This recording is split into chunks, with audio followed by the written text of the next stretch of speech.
ಮೊದಲಿಗೆ 18 ವರ್ಷದ ನಂತರ RCB ಕಪ್ ಗೆಲ್ತು ಅಂತ ಹೇಳಿ ಸಂಭ್ರಮಾಚರಣೆಯ ಸಂದರ್ಭದಲ್ಲಿ ಸೂತಕದ ವಾತಾವರಣ ನಿರ್ಮಾಣ ಆಯಿತು. ಅದಕ್ಕೆಲ್ಲಕ್ಕೂ ಸಾಕ್ಷಿಯಾಗಿದ್ದು ಚಿನ್ನಸ್ವಾಮಿ ಸ್ಟೇಡಿಯಂ. ಇದೀಗ ಈ ಕಾಲ್ತುಳಿತ ಕೇಸ್ ವಿಚಾರಕ್ಕೆ ಸಂಬಂಧಪಟ್ಟಂತೆ ತನಿಖೆ ನಡೀತಾ ಇದೆ. ಇವತ್ತಿನಿಂದ CID ಟೀಮ್ ತನಿಖೆ ಮತ್ತಷ್ಟು ಚುರುಕುಗೊಳ್ಳುತ್ತದೆ. ಇವತ್ತು 4 ಕಸ್ಟಡಿಗೆ ಪಡೆಯೋದಕ್ಕೆ ಅರ್ಜಿ ಸಾಧ್ಯತೆ ಇದೆ. ಬಾಡಿ ವಾರೆಂಟ್ ಮೇಲೆ ಕಸ್ಟಡಿಗೆ ಪಡೆಯೋದಕ್ಕೆ ಅರ್ಜಿಯನ್ನು ಸಲ್ಲಿಸಲಾಗುತ್ತೆ. ಯಾರ್ಯಾರ ಮೇಲೆ? ನಿಖಿಲ್, ಕಿರಣ್, ಸುನಿಲ್, ಮ್ಯಾಥ್ಯೂ ಇವರನ್ನ ಕಸ್ಟಡಿಗೆ ಪಡ್ಕೊಳ್ಳೋದಕ್ಕೆ ಅರ್ಜಿಯನ್ನು ಸಲ್ಲಿಸಲಿಕ್ಕಿದ್ದಾರೆ. ಈಗ 4 ಕಸ್ಟಡಿಗೆ ಪಡ್ಕೊಂಡು CID ಟೀಮ್ ವಿಚಾರಣೆ ನಡೆಸೋದಕ್ಕೆ ಮುಂದಾಗ್ತಾ ಇದೆ. ಕಾಲ್ತುಳಿತದ ಸಂಬಂಧ CCTV ದೃಶ್ಯಗಳನ್ನು ಪಡ್ಕೊಂಡು ಪರಿಶೀಲನೆ ಮಾಡೋದಕ್ಕೆ ಮುಂದಾಗಿದೆ. ಈಗಾಗಲೇ ಸ್ಟೇಡಿಯಂನ ಎಲ್ಲ CCTV ದೃಶ್ಯಗಳನ್ನು ಸಂಗ್ರಹ ಮಾಡಲಾಗಿದೆ.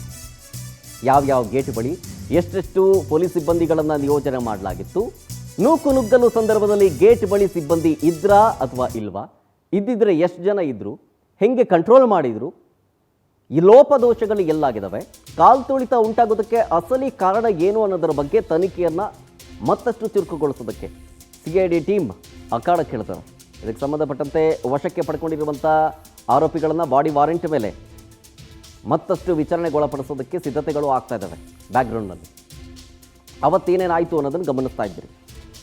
ಸೊ ಪ್ರಮುಖವಾಗಿ RCB ಮ್ಯಾನೇಜ್ಮೆಂಟ್ KSCಗೆ ಅಲ್ಲಿನ ಸಿಬ್ಬಂದಿಗಳು ಅಥವಾ ಕಾರ್ಯದರ್ಶಿಗಳು ಇದಕ್ಕೆ ನೇರ ಹೊಣೆ ಅನ್ನುವಂಥ ಆರೋಪದ ಮೇರೆಗೆ ಅವರನ್ನು ವಶಕ್ಕೆ ಪಡ್ಕೊಂಡು ವಿಚಾರಣೆಯನ್ನು ಮಾಡಲಾಗ್ತಾ ಇದೆ.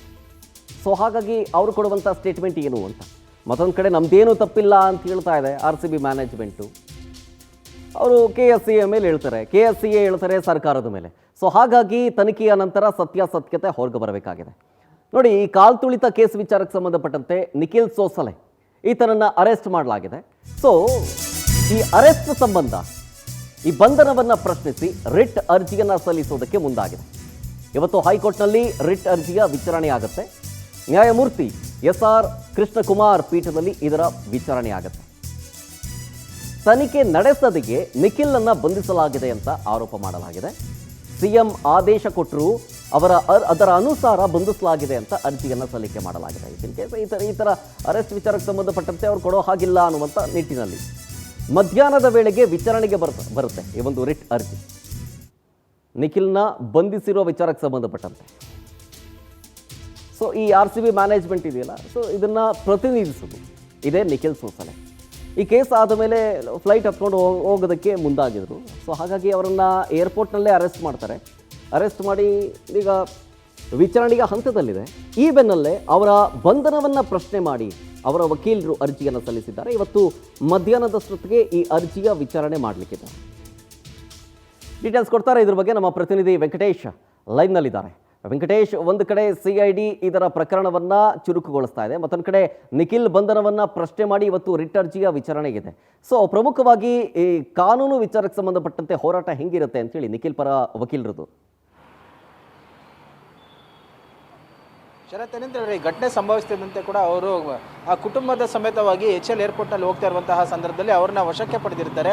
ಸೊ ಅದಾದ ಬಳಿಕ ಈ ಘಟನೆಗೆ ಸಂಬಂಧಪಟ್ಟ 4 ಕೂಡ ವಶಕ್ಕೆ ಪಡೆದು ಕಬ್ಬನ್ ಪಾರ್ಕ್ ಪೊಲೀಸರು ವಿಚಾರಣೆಯನ್ನು ಮಾಡ್ತಿರ್ತಾರೆ. ಅದರ ಬೆನ್ನಲ್ಲೇ KSA ಅಧಿಕಾರಿಗಳ ಕೂಡ ಏನು ಒಂದು ಬಂಧನ ಮಾಡಬಾರ್ದು ಅಂತ ಹೇಳಿ ಅವರ ಪರ ವಕೀಲರು ಕೂಡ ಹೈಕೋರ್ಟ್ಗೆ ಅರ್ಜಿಯನ್ನೇ ಹಾಕಿರ್ತಾರೆ. ಹಾಗಾಗಿ ಬಲವಂತದ ಕ್ರಮ ಬೇಡ, ವಿಚಾರಣೆಗೆ ಹಾಜರಾಗಬೇಕು ಅಂತ ಹೇಳಿ ಕೂಡ ಒಂದು ಷರತ್ತನ್ನು ಕೂಡ ವಿಧಿಸುತ್ತೆ. ಮತ್ತು ಕೋರ್ಟ್ನ ವ್ಯಾಪ್ತಿ ಬಿಟ್ಟು ತೆರಳಬಾರ್ದು ಅಂತ ಹೇಳ್ತಾರೆ. ಸೊ ಒಂದು ವೇಳೆ ಏನಾದರೂ ಈ ರೀತಿಯಾದಂಥ ಒಂದು ತೀರ್ಪು ಬರುತ್ತೆ ಅಂತ ಹೇಳಿ ಗೊತ್ತಿದ್ರೆ ಇವರು ಕೂಡ ಬಹುಶಃ ಪೊಲೀಸರ ಕೈಗೆ ಲಾಕ್ ಆಗ್ತಾ ಇದ್ದಿಲ್ಲ. ಸೊ ಅವರು ಕೂಡ ಒಂದು ರಿಟ್ ಅರ್ಜಿಯನ್ನು ಹಾಕೊಳ್ತಾ ಇದ್ರು ಅಂತ ಕಾಣುತ್ತೆ. ಆದರೆ ಇವರು 4 ಜನನ್ನು ಕೂಡ ಈಗ ಪೊಲೀಸರು ವಶಕ್ಕೆ ಪಡೆದಿರುವಂಥದ್ದು ನ್ಯಾಯಾಂಗ ಬಂಧನದಲ್ಲಿದ್ದಾರೆ.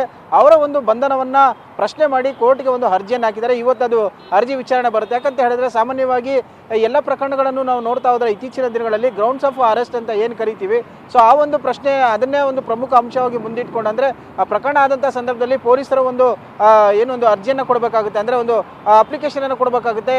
ಏನಕ್ಕೋಸ್ಕರ ನಾವು ಅರೆಸ್ಟ್ ಮಾಡ್ತಾ ಇದ್ದೀವಿ, ಈ ಘಟನೆಯಲ್ಲಿ ನಿಮ್ಮ ಪಾತ್ರ ಏನು ಅನ್ನೋದ್ರ ಬಗ್ಗೆ ಕುರಿತು ತಿಳಿಸಬೇಕಾಗುತ್ತೆ ಅಂತ ಹೇಳಿ ಅದೇ ಒಂದು ಪ್ರಮುಖ ಅಂಶಗಳನ್ನು ಮುಂದಿಟ್ಕೊಂಡು ಸಾಕಷ್ಟು ಪ್ರಕರಣಗಳಲ್ಲಿ ಕೂಡ ಕೋರ್ಟ್ ಮೆಟ್ಟಿಲೇರಿತ್ತು. ಅದನ್ನೇ ಒಂದು ಪರಿಗಣನೆಗೆ ತೆಗೆದುಕೊಂಡು ಕೂಡ ನ್ಯಾಯಾಲಯವು ಕೂಡ ಎಲ್ಲಿಂದ ಅವ್ರನ್ನ ಅರೆಸ್ಟ್ ಮಾಡಿಕೊಂಡ್ರೋ ಅಲ್ಲೇ ಬಿಟ್ಟುಬಿಡಿ ಅಂತ ಹೇಳಿ ಕೂಡ ಪೊಲೀಸರಿಗೆ ಒಂದು ಸೂಚನೆ ಕೊಟ್ಟಿದ್ದಂಥ ಪ್ರಕರಣಗಳು ಕೂಡ ಸಾಕಷ್ಟಿವೆ. ಆದರೆ ಈಗ ಅವ್ರನ್ನ ಬಂಧನ ಮಾಡಿ ನ್ಯಾಯಾಲಯದ ನ್ಯಾಯಾಂಗ ವಶದಲ್ಲಿರೋದ್ರಿಂದಾಗಿ ಸೊ ವಿಚಾರಣೆಯನ್ನು ಮಾಡ್ತಾರೆ. ಆದರೆ ಇವ್ರನ್ನ ಬಿಡಬೇಕಾ ಬೇಡವಾ, ಅಥವಾ ಈಗಾಗಲೇ ಏನು ನ್ಯಾಯಾಂಗ ಬಂಧನದಲ್ಲಿದ್ದಾರೆ ವಿಚಾರಣೆಗೆ ಸಹಕರಿಸಬೇಕಂತ ಹೇಳ್ತಾರಾ ಏನು ಅನ್ನೋದನ್ನು ಕೂಡ ನೋಡಬೇಕಾಗುತ್ತೆ. ಗ್ರೌಂಡ್ಸ್ ಆಫ್ ಅರೆಸ್ಟ್ನ ಪ್ರಮುಖ ಅಂಶಗಳನ್ನು ಮುಂದಿಟ್ಕೊಂಡು ಅವರ ಪರ ವಕೀಲರು ವಾದ ಮಾಡುವ ಸಾಧ್ಯತೆ ಇರುತ್ತೆ. ಇನ್ನು ಈ ಪ್ರಕರಣದಲ್ಲಿ ಅವರದ್ದೇ ಪ್ರಮುಖ ಪಾತ್ರಗಳು ಇರೋದ್ರಿಂದಾಗಿ ಇವರು ಕೂಡ RCB ಮ್ಯಾನೇಜ್ಮೆಂಟ್ ಮತ್ತು KCA ಸೇರಿದಂತೆ ಒಂದು DNA ಈವೆಂಟ್ ಏನಿದೆ ಇದರ ಒಂದು ಕೆಲಸ ಮಾಡ್ತಾ ಇದ್ದಂಥವರು ಕೂಡ ಈ ಪ್ರಕರಣಕ್ಕೆ ಪ್ರಮುಖರು ಅಂತ ಹೇಳಿ ಅದನ್ನು ವಾದ ಮಾಡಿ ಇವ್ರನ್ನ ಆರೋಪಿಗಳನ್ನಾಗಿ ಮಾಡಿರುವಂಥದ್ದು. ಆದರೆ ಈಗ ಮುಂದೆ ಏನಾಗುತ್ತೆ ಅನ್ನುವಂಥದ್ದು, ಅಂದರೆ ಅವ್ರನ್ನ ಬಿಡಬೇಕಾ ಬೇಡವಾ, ವಿಚಾರಣೆಗೆ ಸಹಕರಿಸಬೇಕಾ ಅಂತ ಹೇಳಿ ನ್ಯಾಯಾಲಯದ ವಶದಲ್ಲಿ ಒಂದು ಅಧಿಕಾರಿಗಳ ವಶದಲ್ಲಿ ಇದ್ದಂತಹ ಸಂದರ್ಭದಲ್ಲಿ